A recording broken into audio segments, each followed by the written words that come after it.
The story of General Motors starts with one Billy Durant, high school dropout, door-to-door cigar salesman, I like him already.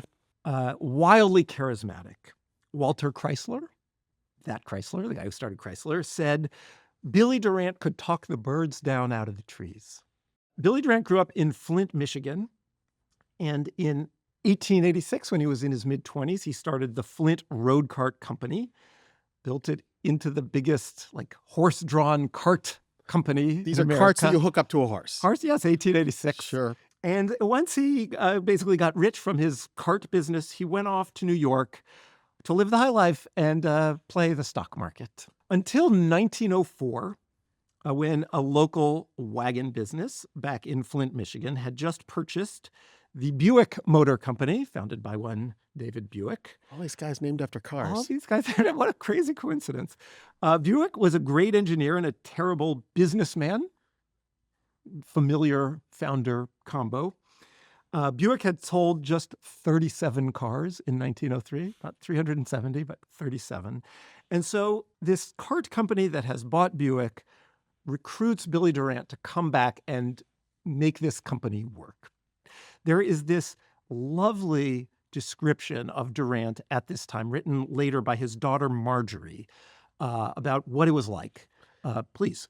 There were men at dinner. There were men at the front door. The parlor was often full of men, and behind closed doors there were other men. They talked and they listened, but my father mostly listened. When he did talk, it was like a violin beginning to play.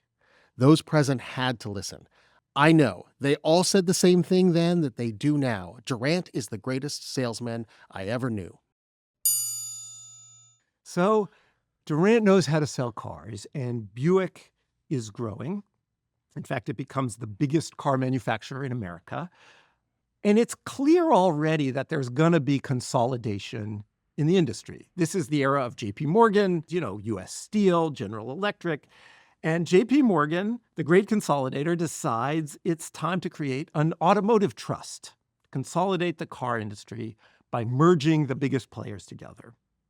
And early in 1908, Morgan's son-in-law gets Billy Durant of Buick and Henry Ford of Ford to come to a meeting in New York, along with the heads of a couple other big car companies.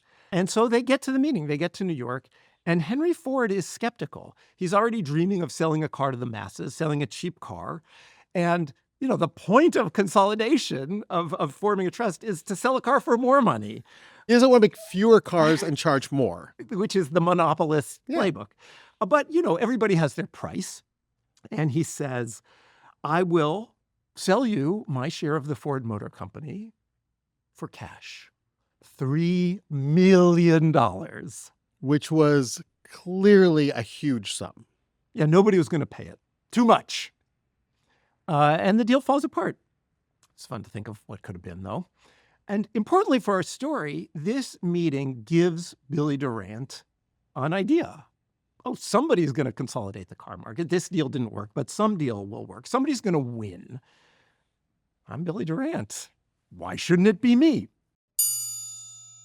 So instead of calling the birds from the trees, he's calling the companies to him. Yes, and he is literally calling the companies to him. There is this story that he gets back to Flint in the middle of the night one time, and he calls at 3 a.m.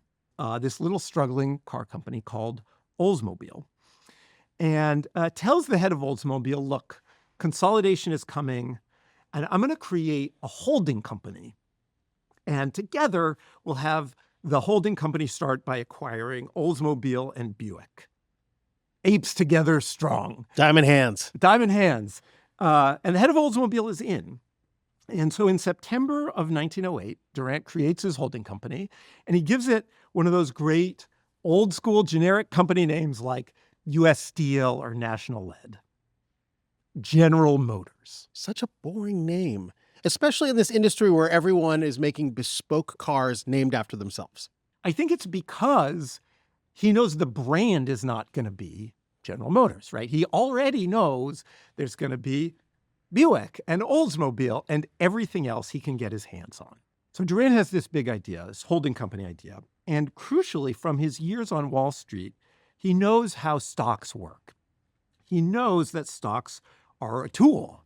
You start a company, you can issue pieces of paper. This time it was literal pieces of paper, stock certificates, and use the proceeds from selling those pieces of paper to buy real companies. And he is about to do this, to go on one of the greatest buying sprees in business history. Over the next year and a half, GM will acquire majority control of a major company every month, month after month. Starts with Buick and Oldsmobile. A few months later, in early 1909, he buys a struggling car company called Oakland, which will later be renamed for the town where it's headquartered in Michigan, Pontiac. A few months after that, he buys a company focused on the high end of the market, Cadillac, which, remember from last week, was founded by Henry Ford. Buys a couple little truck companies that eventually become GMC trucks. So he's going hard at horizontal integration, right? Which is buying up companies that do the same thing. You're just like, everyone makes a car. Makes a car, sells a car.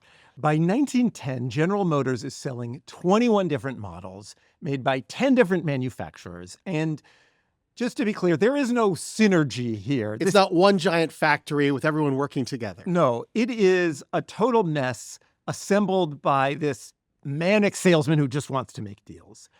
By the middle of 1910, GM owes millions of dollars to its suppliers. They've got all this inventory on hand. They lay off a third of their workforce, and Billy has to go to the bankers for loans. And the bankers look at GM, and the whole company is a mess. They can't even tell who's doing what. Each sub-company has its own books. And the bankers are like, look, we are not going to put money into Billy Durant. Yes, GM is a real company. They're making cars. But if we're going to put money into this, Billy Durant has got to go. So now Billy Durant is out at GM. Aww. When the bankers fired Billy Durant from his job running GM, they also stopped production of GM's low-end Buick. And that low-end Buick was GM's strongest competitor to the Ford Model T. And I guess the bankers were like, let's not even try and compete on that one. Ford is clearly winning there. Let's leave that end of the market to him. And Billy Durant was like, opportunity. Yeah. Low end of the market, I can compete there. So he started issuing stock and creating companies. He created 4 companies, and there's one that we really care about. He started it with a famous Swiss race car driver named Louis Chevrolet. Amazing. I thought it was like an Explorer or something. Chevrolet. Yeah, or I a town in know. Michigan or something. No, Yeah. it was a Swiss race car driver. And it started out badly, and Durant ended up buying out Louis Chevrolet for $10,000 and rolled up all of these companies he had started into one company, into Chevrolet.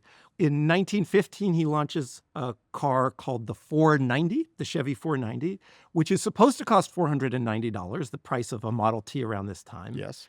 Actually cost $550. Most Billy Durant thing ever. Total salesman move. But it's a hit anyway. Unbelievable. You pull him in with this and then show him a larger number. Yeah, it's called the 490, but let me talk to the guy in the back. Yeah, the room and see what manager it really says we costs. just can't make that deal. We're giving them away. So now Durant is making money. People are actually buying this car anyways. You know what he's doing with the money he's making? He is secretly buying up stock in GM, company he started and then got kicked out of. And he has this dream of taking back his baby, taking back GM. He goes to the people who sold him their companies when he was at GM. They, of course, still have GM stock. They agree to back him. And he also gets to know Pierre DuPont, very important The figure. chemical family? Of the chemical family DuPont. He is the chairman of the board of GM also at this time, and he is running DuPont. And at the time, DuPont was largely in the explosives and gunpowder business. This is 1915. World War I, all of a sudden his products are very popular. It's a good time to be in the explosives and gunpowder business. So DuPont's taking his blood money, basically, and investing it in GM. And Billy Durant gets DuPont on his side. And a few months later, in early 1916, Billy Durant goes to a GM board meeting and drops the bomb. He says, I and Chevrolet now control a majority of the shares of General Motors, and there's nothing you can do about it. I'm back. Charm beats organization. I guess so. Yeah. I guess so. He charmed his way back, at least for now. And he does the thing again. He does the thing again, issuing stock, Building buying factories, companies. buying companies, borrowing money, And making then, more cars. again, there's a downturn. This time it's the recession of 1920. And Billy Durant is in trouble again. And he's in trouble personally because, very much in keeping with his character, Billy Durant has been busy borrowing money to buy GM stock. And the collateral he uses for those loans is the GM stock he already owns. And so now that the stock price is falling, the lenders are like, we need our money back. And in order to give them their money back, he's got to sell the stock. And this is a bad situation to be in. And so Pierre DuPont, chairman of the board, decides to figure out what's going on with Billy Durant, the man he backed. He says, okay, how much money have you borrowed? And who have you borrowed it from? And Durant's like, he starts looking around his desk. He's got all these papers with like handwritten notes. It's worse than DuPont thought. DuPont writes a letter to his brother just after this. Read this line from this letter. Mr. Durant stated that he had no personal books or accounts and was unable to give definitive statements. He doesn't know how much he owes or who he owes it to. So somebody got all Durant's papers together and edited it up. And in fact, he owed $30 million. And he gets fired again.